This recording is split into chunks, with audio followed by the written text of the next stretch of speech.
Hello mga kaibigan, maligayang pagdating sa aking channel. Nandito ako na may bagong kamanghamanghang video. Ang mga sikat na aktor na sina Engin Ecurek at Tug Babuyak Ustan ay ikinasal sa isang napakagandang milyonaryo na wedding hall. Gayunpaman, ang napakagandang organisasyon ng kasal na ito ay nagpagalit sa ina ni Engin at nagriyak. Bakit kailangang gumastos ng napakaraming pera? Masusing pinlano ng sikat na mag-asawa ang bawat detalye ng kanilang kasal. Ang kahangahangang bulwagan ng kasal, ang kahangahangang dekorasyon nito, ang mga espesyal na menu at ang kahangahangang musika ay nabighani sa mga bisita.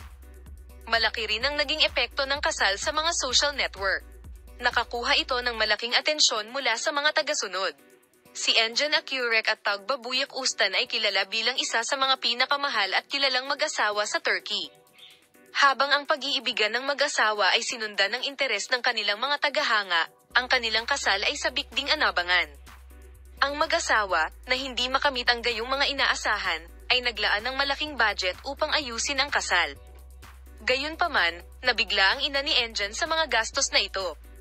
Sinabi ng ina ng sikat na aktor sa press, hindi na kailangang gumastos ng pera sa isang maluho at mamahaling bulwagan ng kasal, maaaring kasing kahulugan ito sa isang simpleng kasal.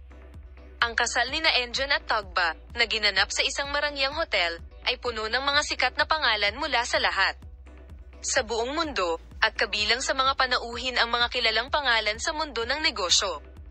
Maraming mga sikat na pangalan mula sa mundo ng sining. Gayunpaman, ang kahangahangang organisasyong pangkasal na ito ay naging puntirya ng batikos mula sa ina ni Engin, na nagsasabi na hindi niya maintindihan kung bakit ang laki ng budget ng kanyang anak. Sinabi ng ina na dapat sana ay idinaos ang kasal bilang isang pamilya. Hindi na kailangang gumastos ng napakaraming pera.